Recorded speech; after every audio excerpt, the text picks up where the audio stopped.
Well,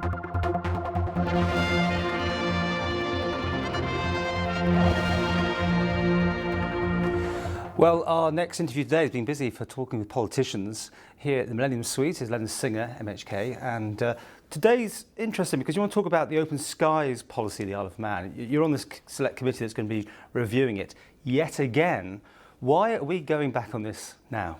I wouldn't say it's yet again. First of all, it's the Economic Policy Review Committee, which is one of the three policy review committees that came into being after the last election, of which I'm chairman. We look at matters dealing with economic development, with the Treasury and with the Chief Secretary's office. And at the last Tynwald in November, Mr. Roden, the Speaker, put forward this motion, which was approved by Tynwald, asking for the Economic Policy Review Committee to look at the open skies policy to see if it was the right policy at this time. It has been looked at before, as you say, and I was on the committee 10, 12 years ago, which looked at it at that time and came to the conclusion that open skies was the right policy. I mean, what's changed? I mean, OK, you've got the competition now that Flybe are getting on, for instance, Gatwick and other routes. And this is an airline that's coming in, looking at the best possible routes, going in there. It could be called cherry picking. Is that what possibly this may find against, and therefore have just single operators on single routes? We're not there as a committee to have express our own opinion. We're there to listen to the opinion of the public.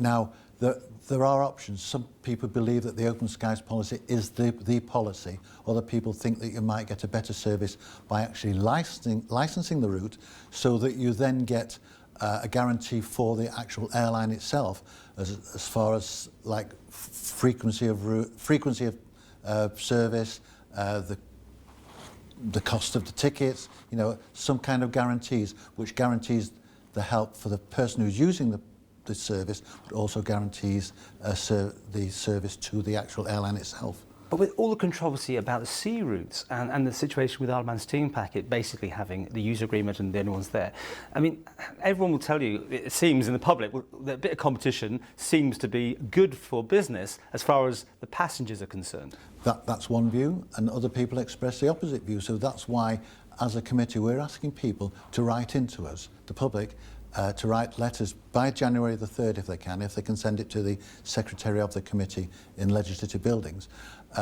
We will then look at this correspondence. We will decide if there are people we wish to interview in public, the committee itself, and then we will produce, at the end of this, we'll produce a report making recommendations as we see from the evidence.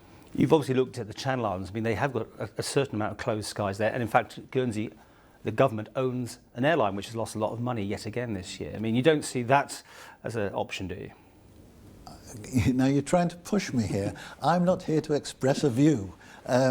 We will express a view when we've actually taken all the evidence. But as I say, about 10, 12 years ago, I actually went down to Jersey with the other members of the Select Committee at that time. And from what we saw then, we came back with the recommendation that we shouldn't have a licensing system. Okay, so whatever people's views are, you want to hear from them, and because obviously it doesn't necessarily mean you're not going to hear from Joe Public on these things. You'll just hear from the vested interest. No, I'm hoping by doing this interview with you and the publicity generally, that people who have got an interest will write into us. Every letter obviously will be considered, but I must tell the public that if they do write into us, it may well be that their letter is published in the final report. But yeah, the more people, the merrier. We know people, there are vested interests, they will write in as well, but it's the general public that's important here. We need to make sure that the people of the Isle of Man get a reliable service. That's the most important thing, and a service which is affordable as well. And when will you be reporting back?